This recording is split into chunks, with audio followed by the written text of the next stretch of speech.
আজকে মুসলমানের যুবক তোমাদের ফেরার অপেক্ষা ইসলাম। তোমরা যদি নামাজি না হও, চরিত্রবান না হও, জীবনটা যদি নারীর পিছনে আর ছবির পিছনে, নর্তকীর পিছনে আর উলঙ্গ ছবির পিছনে, মদ জুয়া জিনা ব্যভিচারের পিছনে শেষ করে ফেলো, এই চোখের দৃষ্টি, এই নজর, এই চোখের দৃষ্টি, এটা যদি নষ্ট করে ফেলো গুনাহ দেখতে দেখতে, নাপাক ছবি দেখতে দেখতে, তো তোমরা নিজের জীবনই ভালো বাঁচবা কেমনে, ইসলামের জন্যই লড়বা কেমনে? আর মুসলমানের যুবক যদি হেরে যায়, মুসলমানের যুবক যদি পড়ে যায়, তো দিনের জন্য জানবাজি রাখবে কে? এই বুড়ারা, 60 বছর 70 বছরের বুড়া, এবারে আর দৌড়তে পারবো? এবারে দোয়া না করবো? কথা বলেন না কেন? মুরব্বীরা কি করবে? কলিজা ছিঁড়ে দোয়া করবে। অতএব আমি আপনাদের কাছে এতক্ষণের কথার মূল একটা উদ্দেশ্য, আমি দুইটা আয়াত পড়ছি, এই আয়াতের আঙ্গিকে কথাটা বলার জন্য বলছি।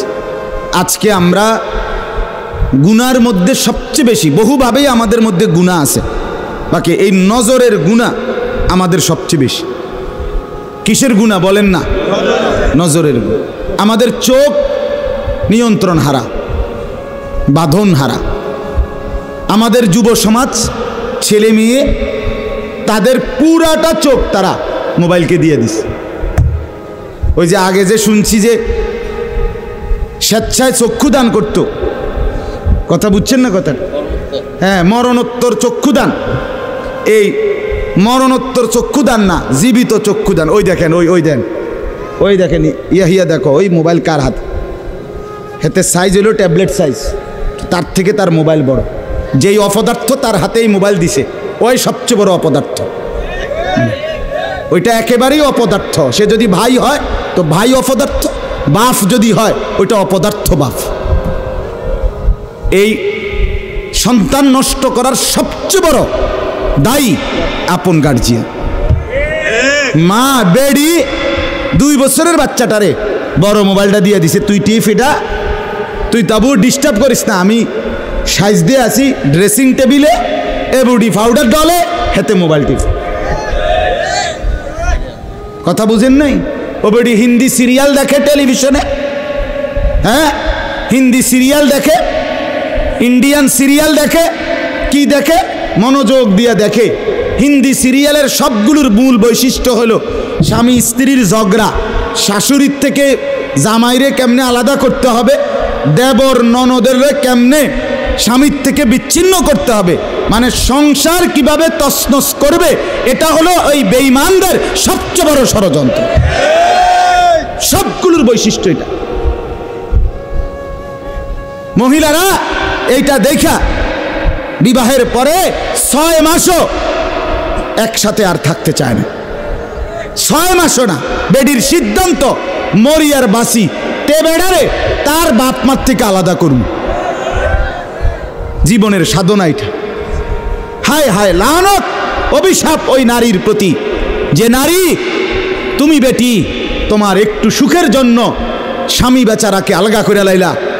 তুমি তো কিছুক্ষণের সুখ হয়তো পাইবা, কিন্তু এই স্বামী মা বাবার নাফরমানির কারণে এই ছেলেটা তারে তো চিরদিনের জন্য জাহান্নামী বানাই দিল। মা বাপ যদি কষ্ট পায়, আহাজারি করে, মা বাপের কলিজার মধ্যে যদি ব্যথা লাগে, তো এই সন্তান জাহান্নামী হবে না? বলে। এজন্য আমরা প্রত্যেকেই এই কথাটা বলতেছিলাম, আজকে আমাদের সবচেয়ে বড় গুনাহ আমাদের ছেলেদের, আমাদের মেয়েদের, আমাদের নারীদের, আমাদের পুরুষদের, আমাদের জওয়ান, আমাদের বুড়া, আমাদের যুবতী, আমাদের বৃদ্ধা, সবার একটাই বড় রোগ। আমরা চোখ অনিয়ন্ত্রিত। বুড়া মানুষও টেলিভিশন চায়, বুড়া চাচা বাঁকা হয়ে গেছে, কাশে বেরামে ধরে গেছে, কিন্তু এবার টেলিভিশন সাউন্ড, বেডির সাউন্ড, চা দোকানে নাচ গান দেখার অভ্যাস ছোটে নাই। এমন অভ্যাস আছে কিনা বলেন না? যার নাই হেবটা রাগ না হইলে ভালো। আর যে বেটা রাগ হইলে, আপনার এই অভ্যাস থাকলে, আপনার রাগ হইলেই কি আর আসলেই কি। অতএব নজর নিয়ন্ত্রণ করা চাই, নজর হেফাজত করা চাই, নজর সুন্দর করা চাই। অতএব আমার বাপ, আমি আপনাদের কাছে কোরআনুল কারীমের এই দুইটা আয়াতের তর্জমা শুনাইতে চাই। এটা পুরুষদের জন্য, নারীদের জন্য, উভয়টা। একজন মুসলিম পুরুষ, তার ব্যাপারেও আল্লাহর হুকুম, একজন মুসলিম নারী, তার ব্যাপারেও আল্লাহর হুকুম। উভয়কে আল্লাহ তাআলা বলছে চরিত্রের হেফাজতের জন্য সবচেয়ে প্রথম শর্ত, 1 নাম্বার দৃষ্টি হেফাজত। কোনো মানুষের চরিত্র সুন্দর কিনা এটার প্রমাণ তার নজর ঠিক কিনা। আমি ওই কথা শুদ্ধ কয়, ফ্যান ফিনছে, শার্ট গাও দিছে, স্প্রে লাগাইছে, কথাবার্তা এমনি কুয়াইয়া কয় জি জি জি আঙ্কেল কেমন আছেন, ভালো আছেন, এ আর মাশাআল্লাহ দেখছুনিও ভদ্র ভদ্র বাইয়া পড়তে আছে একবারে বড়। না না না না, 1 নাম্বার পবিত্রতা, সুন্দর উত্তম আখলাক, সৎ চরিত্রবানের 1 নাম্বার বৈশিষ্ট্য হলো যে যার চক্ষু নিরাপদ, যে চোখ নিরাপদ রাখে। 1 নাম্বার এটা আল্লাহ তাআলা বলেন। আর চূড়ান্ত হলো যে নিজের লজ্জাস্থান হেফাজত করে। এই 2 দিকের বেড়া, মাঝখান দিয়ে এর ভিতরে যা আছে সবগুলো এতে নিয়ন্ত্রিত হবে। যে নিজের চোখকে হেফাজত করে, নামাইয়া রাখে, ভিন নারী, হ্যাঁ, যেই দৃশ্য দেখা, যেই ছবি, যেই নাচ গান, অশ্লীল দৃশ্য, হ্যাঁ, উলঙ্গ ছবি, বেপর্দা নারী, ভিন নারী, যাকে দেখার আমার কাছে অনুমতি নাই, আল্লাহ অনুমতি দেন নাই, তার থেকে নজর যে নামিয়ে রাখে এবং নিজের লজ্জাস্থান যে হেফাজত করে, আল্লাহ কোরআনে বলছে যালিকা আজকা লাহুম, এটাই হচ্ছে সর্বশ্রেষ্ঠ পবিত্রতা। এটাই হলো সর্বশ্রেষ্ঠ, কি বলেন না, পবিত্র, সেই বড় পবিত্র। এবার এই শুদ্ধ কথা কোক আর সিটেঙ্গা কথা কোক, কথা নোয়াখাইল্লা হোক আর সিলিটটা হোক, এটা দেখার বিষয় না। দেখার বিষয় হলো তার নজর দৃষ্টি এটা নিচের দিকে কিনা, আর লজ্জাস্থান হেফাজত কিনা। এই দেখেন আল্লাহ কি বলে শুনেন। 18 নম্বর পারা 24 নম্বর সূরা, সূরায়ে নূর, এই সূরার 30 নম্বর আয়াত। আল্লাহ তাআলা বলেন, কুল, হে নবী আপনি বলুন, লিল মুমিনিন, সমস্ত মুমিন পুরুষদেরকে, মানে এই হুকুম কার্যকর শুরু হবে যেই ছেলেটা সাবালক হইছে, যেই মেয়েটা সাবালক হইছে, ওই দিন থেকে 100 কার্যকর। কোন ছেলের উপরে যেদিন গোসল ফরজ হয়েছে, প্রথম যেদিন তার বীর্যপাত হয়েছে, সেদিন থেকেই সে সাবালক, প্রাপ্তবয়স্ক, সেদিন থেকেই সে যুবক, সেদিন থেকে ইসলাম মানা পুরাটা 100 তার উপরে ফরজে আইন। ওই দিন থেকে তার 1 মিনিট 1 সেকেন্ড হিসাবের বাহিরে হবে না। প্রতি সেকেন্ড নিঃশ্বাসের জন্য তাকে মৃত্যু পর্যন্ত, মানে বালেগ হওয়ার দিন থেকে মৃত্যু পর্যন্ত যে হায়াত পাইছে, যে দূর আল্লাহর কাছে হিসাব দিতে হবে তদ্দূর। রাতের হিসাব, দিনের হিসাব, হাঁটলে বসলে উঠলে খাইলে ঘুমাইলে, এমনকি নিঃশ্বাসের হিসাবও খোদার কসম আল্লাহর কাছে দিতে হবে। কোনো মেয়ে যেদিন তার প্রথম মাসিক শুরু হয়েছে 13-14 বছর বয়সে, সেদিন থেকে সে প্রাপ্তবয়স্কা, সাবালিকা, সে যুবতী। অতএব সেদিন থেকে মৃত্যু পর্যন্ত তার হায়াত যতদিন পাইছে, একদিনের ভালো মন্দ, জায়েজ না জায়েজ, হালাল হারাম, বৈধ অবৈধ, সব কিছুর হিসাব সে আল্লাহর কাছে দিতে হবে। কথা বুঝলেন কিনা আপনি? হ্যাঁ, এটা জরুরি, এটা জরুরি। স্বামীর কারণে, শ্বশুরের কারণে, স্ত্রী, মহিলা বলেন আমার স্বামী বাধ্য করছে দেবরের সাথে দেখা করা, স্বামী বাধ্য করছে ভাসুরের লগে দেখা করতে, খোদার কসম স্বামী যদি আসমান ভাঙ্গাও মাথাত ফালায়, তারপরও স্ত্রীর জন্য এই কথা মান্য করা স্বামীর হারাম। আর স্বামী যদি এই হারাম কাজের জন্য বাধ্য করে স্ত্রীকে, এই স্বামী জালেম। এই স্বামী কি বলেন না কেন? শাস্তো ভাই, জ্যাঠতো ভাই, খালতো ভাই, ফুফাতো ভাই, দুলা ভাই, তারারে কইছে বাদ বাইরা দাও, তুমি আজ্ঞায় দাও, তারা মেহমান, সব সময় কি আর আইয়েনি? হ্যাঁ, যেই স্বামী বলে, যেই শ্বশুর বলে, এই উভয়টাই জালেম, নিকৃষ্ট পাপী, সীমালঙ্ঘনকারী, সীমালঙ্ঘনকারী, কোনো সন্দেহ নেই, কোনো সন্দেহ। আল্লাহকে, আল্লাহর হুকুমের বিরোধিতা করে মাখলুকের হুকুম মানা অনুমতি নাই, অনুমতি নাই। হযরত ইব্রাহিম আলাইহিস সালামের বাবা ওনাকে মূর্তি পূজা করতে বাধ্য করতে চাইছে, করছে না? কইছে না যে নরে তেজ্য পুত্র করে দেবো বেড়া, কোরআনের আয়াত। ইব্রাহিম আলাইহিস সালাম বলছে আমনেরে আমি ছেড়ে দিলাম। কিসের জন্য? ঈমানের জন্য। কিসের জন্য বলেন না?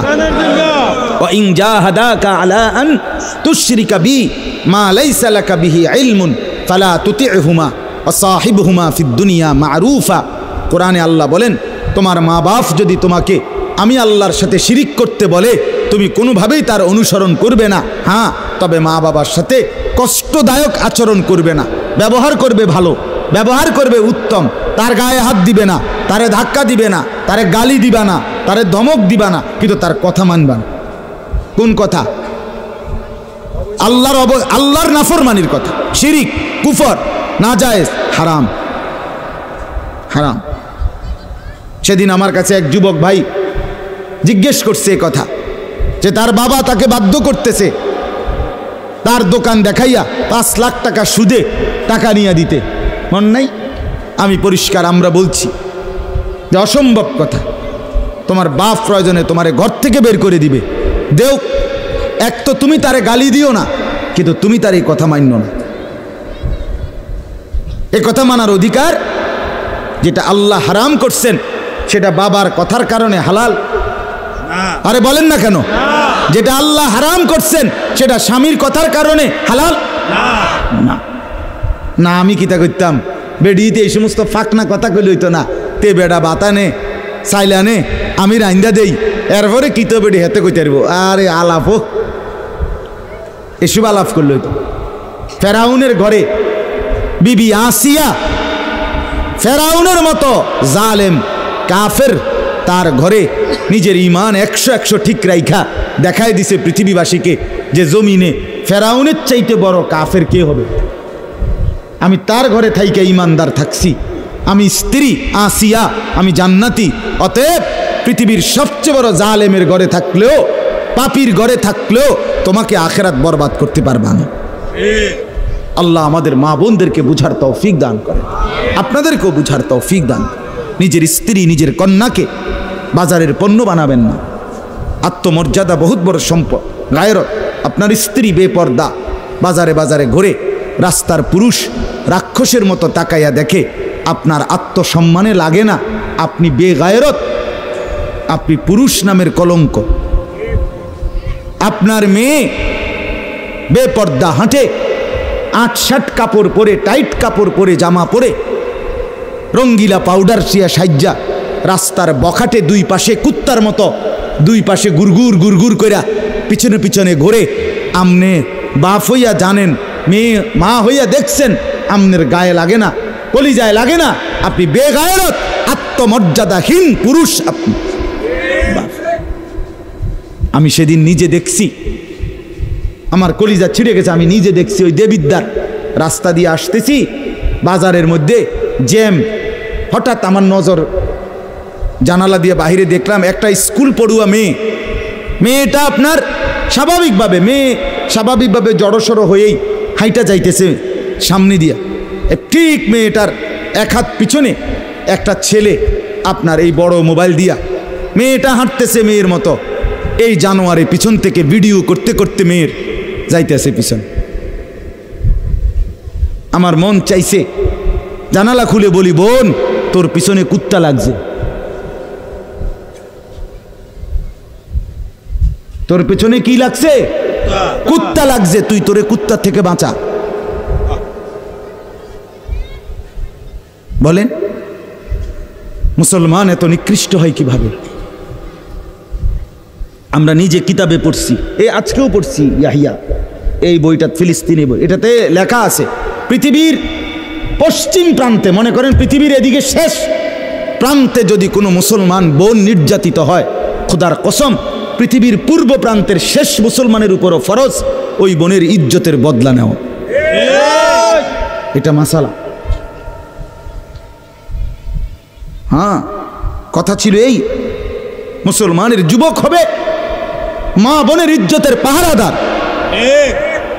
আহা, কোথায় সেই মোহাম্মদ বিন কাসেম, 17 বৎসরের যুবক, আরব থেকে, আরব জাহান থেকে আসছে ভারতে, সিন্ধু প্রদেশে দেবল রাজার এলাকায় একজন বোনকে একজন ডাকাত, জলদস্যু, একজন পানির ডাকাত জলদস্যু তৎকালীন জামানায় একজন মুসলিম বোনের গায়ের ওড়না ধরে টান দিছিল। তখন ওই বোন চিঠি পাঠাইছিল হাজ্জাজ ইবনে ইউসুফের কাছে আরব দেশে, হাজ্জাজ তুমি বেঁচে থাকতে তোমার মুসলিম বোনের গায়ের ওড়না ধরে টান দিছে বেঈমান কাফের, তুমি এর বদলা নিবা কিনা আমি শুনতে চাই। হাজ্জাজ ইবনে ইউসুফ, আমরা কিতাবে পড়ছি, এরকম চেয়ার ছেড়ে লাফ দিয়া দাঁড়াইয়া চিৎকার দিয়া বলছে, বোন আমার, গোটা আরবের সমস্ত মুসলমান যুবক প্রয়োজনে জান দিবে, আরবের সমস্ত যুবকের কলিজা যাবে, জান দেবে, শাহাদাত বরণ করবে প্রয়োজনে, তবু আমি তোমার এই বেইজ্জতির বদলা নেব। 3 বার সেনাবাহিনী পাঠাইছে সে, 3 বার, প্রথম 2 বার পরাজিত হয়েছে মুসলিম বাহিনী, তৃতীয়বারে নিজের একমাত্র মেয়ের জামাই মোহাম্মদ ইবনে কাসেম রাহমাতুল্লাহ আলাই, এই উনারে দিয়া এরপরে এই সিন্ধু দেবল রাজাকে পরাজিত করে ওই বোনকে জেলখানা থেকে উদ্ধার করছে এবং এই হিন্দু রাজার এলাকায় কালেমার পতাকা উড়াইয়া দিছে। হ্যাঁ, সেখান থেকেই এই ভারতীয় উপমহাদেশে মুসলমানদের যাত্রা, ইসলামের সূচনা। এক বোনের ইজ্জতের জন্য ধর্ষিতা হয় নাই, কাপড় টান দিছে কেন? খলিফা মুতাসিম বিল্লাহ, এক ইহুদি, খলিফা মুতাসিম বিল্লাহ মুসলমানদের একজন খলিফার নাম উমাইয়া খলিফা, ওনার আমলে একজন মহিলা ইহুদিদের এলাকায় গেছিল বাজারে, পর্দানসীন বোরখাওয়ালা নারী, ওই ইহুদি, দুষ্ট এক ইহুদি ওই মহিলার পিছন দিক দিয়া, বোরকার পিছনে কৌশলে পিছন দিক দিয়া গোপনে এমন এক রশি টান দিস বাঁধছে, রশি বাঁধ দেওয়ার কারণে মহিলা যখন সামনের দিকে আগাইছে তখন এই রশির টান লাগাতে মহিলার বোরকা উঠে গেছে উপরের দিকে সামান্য, উনি পড়ে গেছে। এই মহিলা ওই বাজারে চিৎকার দিয়া বলছে, ওয়া মুতাসিমা, হায় মুতাসিম তুমি কই? তোমার মুসলিম বোনকে বেইজ্জতি করছে। সাথে সাথে খলিফা মুতাসিম বিল্লাহ পুরা বাহিনী নিয়ে আইসা ওই ইহুদি অঞ্চল পুরা জ্বালায় ফেলছে। কথা ছিল এই, বা কথা ছিল এই, রক্ত আর আমাদের গায়রত আর আমাদের হারিয়ে ফেলেছি। পরের মেয়ে দেখতে দেখতে, পরের নারী দেখতে দেখতে, টেলিভিশন দেখতে দেখতে, নিজের বিবি বাচ্চারও লাগাই দিছেন, নিজের ঘরে টেলিভিশন চাইতো, নিজেও বইয়া বইয়া চা দোয়ানে বেড়ি চান, টেলিভিশন চান, ফুতেও সারা রাত সারাদিন সমবয়সী ফুলানের লগে হাইটটা মোবাইলে ছবি চায়, তো সমাজ গড়বে কে? পরিবার নিরাপদ থাকবে কেমনে? কথা বলেন না কেন? বুড়ারাও চা দোয়ানে, বেড়ি তো ঘরের টেলিভিশনে, ফুলাফাইনে মোবাইলের আড্ডায়, তো মানুষ চরিত্রবান হবে কিভাবে? কমপক্ষে মুরব্বিগত লজ্জাবোধ থাকা উচিত। আমার এটা মাথাতে ধরে না, মানে দাড়িওয়ালা 60 বছরের বুড়া বেড়া কেমনে বেড়িয়ে চায় চা দোয়ানে বই? আমার একারে বহুদিন ভাই, আমি এটা অনেক দিন চিন্তা করে চাইছি, মানে এটার কারণটা কি? আরে এরকম বুড়া বেড়া কিনলেকে বেড়িয়ে চাইবে? আমনের কি জীবনটা আজ এতটা বছর পরেও এখনো আমনের আখেরাতের কথা মনে পড়ে নাই? আরে কি ডাকাইতো আমনে মরতেন না? আয় হায় হায়, আল্লাহ, একটা সমাজের মধ্যে কিছু মানুষ তো থাকা উচিত আরে বলেন না, 2, 4, 10, 50 জন মানুষ তো একটা সমাজে থাকা উচিত, যারা সবাইকে চরিত্রের কথা, আখলাকের কথা, নামাজের কথা, আল্লাহর কথা, পরকালের কথা বলবে। এটা কি উচিত না? কথা বলেন, উচিত না? কিছু মানুষ উচিত না। কই মানুষগুলো কই? বলেন না চাচা, ওই মানুষগুলো কই? চেয়ারম্যান ভাই বলেন, কই মানুষগুলো কই? আচ্ছা চেয়ারম্যান আপনি কোন ভাই? আমি তো এতক্ষণ খেয়াল করি নাই। আরিফ ভাই আমাদেরও খুব কলিজার টুকরা, মহব্বতের আমার। তো আপনি বলেন, একজন চেয়ারম্যানকে বলতে বলেন মাইক দিয়ে, এখন 1 সপ্তাহ 1 মাসে এই নারী গঠিত কেলেঙ্কারির কি পরিমাণ বিচার তারা করতে হবে। আমি অসংখ্য চেয়ারম্যানের সাথে কথা বলছি, প্রায় বলে হুজুর সমাজটা খাইয়া লাইছে একদম। এই যে বলতেছে এটাই বেশি। চরিত্রহীনতার সয়লাভ। আহা আহারে নারী, বেচারা স্বামী 16 বছর বিদেশ করছে, হায় রে কলজা ফাটা তার কষ্ট। কি পরিমাণ রোদ্রে টাকা রোজগার করছে, কয়টা টাকা। আমি তো সৌদি আরবে যে কয়বার আল্লাহ নেওয়ার তৌফিক দিছে, হজ উমরায় গেছি অন্য কোনো কারণে না, প্রতিবারেই দেখছি বাফ আহারে প্রবাসীদের কষ্ট কাকে বলে। প্রখর রোদ। এই শুধু তর্জমাটা শোনেন, 5 মিনিটে শেষ হয়ে যাবে তর্জমা। আল্লাহ তাআলা বলেন, কুল্লিল মুমিনিনা, হে নবী আপনি মুমিন পুরুষদেরকে বলেন। তাহলে পুরুষ বলতে কি বুঝাইছি বুঝছেন তো এটা নাকি? যেদিন থেকে সাবালক, আর মহিলা যেদিন থেকে তার মাসিক শুরু হয় প্রথম, সেদিন থেকে নারী। আল্লাহ বলেন, হে নবী প্রত্যেক পুরুষকে বলেন, ইয়াগুদ্দু মিন আবসারিহিম ওয়া ইয়াহফাজু ফুরুজাহুম, তারা যেন বাধ্যতামূলক 2টা কাজ করে।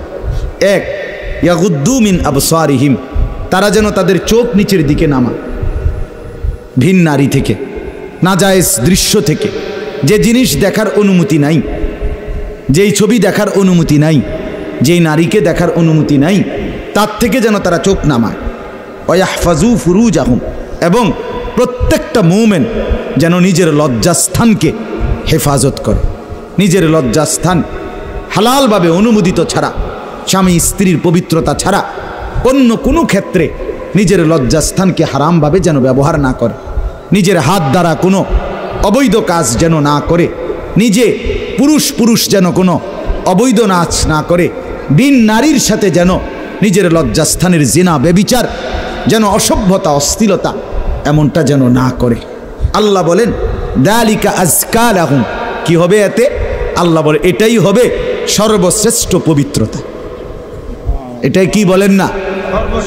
সর্বশ্রেষ্ঠ পবিত্রতা।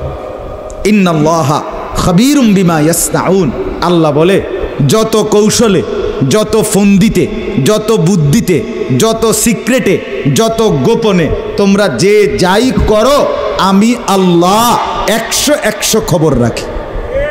আমার কাছে গোপন কিছু গোপন নাই।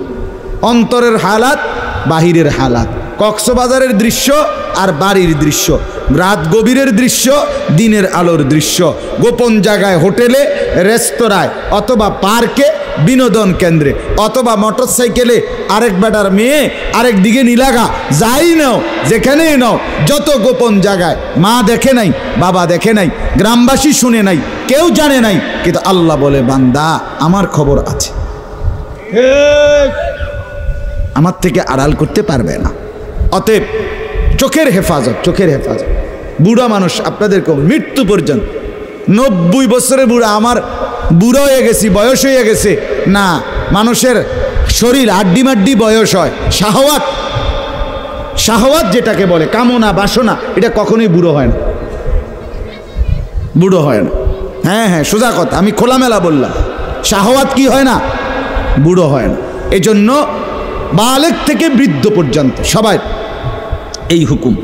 2 নাম্বার আল্লাহ বলেন 31 নম্বর আয়াত, অকুল্লিল মুমিনাতি ইয়াগদুদনা মিন আবসারিহিন্না ওয়া ইয়াহফাজনা ফুরুজাহুন্না, হে নবী আলাদাভাবে আপনি মুমিন মহিলাদেরকেও বলেন, নারীদেরকেও বলেন, তারাও যেন এই 2টা কাজ করে।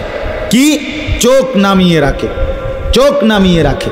কোনো নারী যেন রাস্তার পুরুষ, ভিন পুরুষ যাদেরকে দেখার অনুমতি নাই, এই যে দেবর, এই যে ভাসুর, চাচাতো ভাই, মামাতো ভাই, ফুফাতো ভাই, খালাতো ভাই, দুলা ভাই, এরকম মানুষগুলো যাদেরকে দেখার অনুমতি নাই, রাস্তার পুরুষ যাদেরকে দেখার চোখ ফেলার অনুমতি নাই, তাদের থেকে যেন চোখ নামিয়ে রাখে। ওয়াহফাজনা ফুরুজাহুন্না, আল্লাহ বলে প্রত্যেক নারীকে বলেন হে নবী তারাও যেন তাদের লজ্জাস্থানের হেফাজত করে। এক নারীর সতীত্ব, তার ইজ্জত, তার সম্ভ্রম, এটাই তার জীবনের সবচেয়ে বড় সম্পদ। যে নারী সতীত্ব হারা, যে মেয়ে ইজ্জত হারা, তার জীবনে আর 2 পয়সার কোনো মূল্য নাই। জন্তু জানোয়ারের কোনো মূল্য থাকতে পারে, কিন্তু এই বেহায়া, বেশরম, লজ্জা হারা, ইজ্জত হারা, যেটা যদি কেউ ধর্ষিতা হয় নাই কিন্তু পর পুরুষের সাথে অবৈধ সম্পর্ক করে, হারাম প্রেম করে, ভিন পুরুষের সাথে নিজের ইজ্জত নষ্ট করেছে, নিজের চরিত্র নষ্ট করেছে, খোদার কসম তার 2 পয়সার কোনো মূল্য এই সমাজে, দুনিয়াতে, আখেরাতে কোথাও নাই। সে ঘৃণিত, সে লাঞ্ছিতা নারী, এটার আর কোনো মূল্য নাই। এই জন্য বিবাহ বহির্ভূত প্রেম করার পরে, বিবাহ করার পর এই বিবাহ আর টেকে না। আমার কাছে বলি হুজুর কি গভীর সম্পর্ক ছিল, এখন বিয়ে করলাম 8 মাস না যাইতেই সংসারটা জাহান্নামের টুকরা হয়ে গেছে।